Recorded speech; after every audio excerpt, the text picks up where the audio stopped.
Délocalisé en centre-ville cette année, le Salon du livre d'Hossegor, dédié à la biographie et à l'histoire, a décerné son prix de la biographie à Emmanuel de Vareskiel pour son ouvrage sur Jeanne du Barry. Je considère que c'est, avec Nîmes et quelques autres, un joli prix de la biographie. C'est un prix impartial. Il n'y a pas de... Quelquefois, vous savez, dans le landerneau parisien, il y a quelquefois des petites manipulations entre éditeurs. On peut être sûr au moins que, en ce qui concerne ce prix de la biographie d'Hossegor, il n'y en a pas. Donc j'en suis très content. Auteur de nombreux livres, l'historien s'est penché dans son dernier ouvrage sur Jeanne du Barry et livre à travers cette biographie un portrait bien différent que celui habituellement fait de la favorite du roi.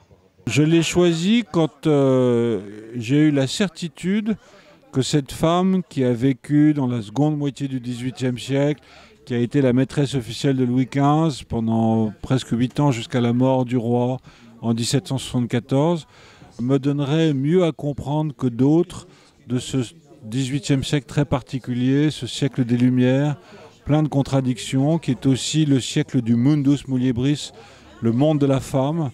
Ce siècle très féminin, je ne pense pas qu'on puisse aborder le XVIIIe siècle sans passer par un personnage féminin. Et donc, quand j'ai la conviction que le personnage sur lequel je travaille est la bonne clé qui me permet d'ouvrir la bonne porte et qui me donne à voir le bon paysage, alors je l'adopte. Et puis après, on part à la chasse au trésor, si j'ose dire, c'est-à-dire à la collecte des sources. C'était particulièrement difficile avec elle, parce que c'est une femme très secrète, qu'on a profondément réinventée, reconstruite, et que je partais sur des préjugés qui ont eu la vie dure et longue depuis 2 siècles, et que je l'ai quasiment totalement déconstruite et reconstruite par rapport à l'image de femmes légères, frivoles et insignifiantes qu'on pouvait en avoir jusqu'alors. Il y a une expression anglo-saxonne qui dit page turner. C'est une façon de dire que c'est un livre qu'on tourne les pages.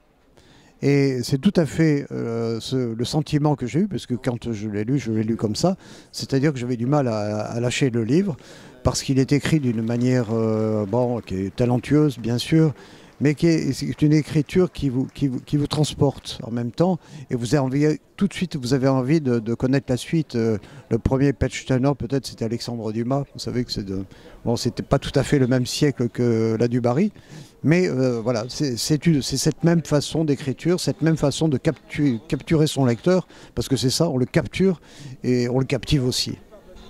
Jeanne du Barry, une ambition au féminin, est à découvrir aux éditions Talendier.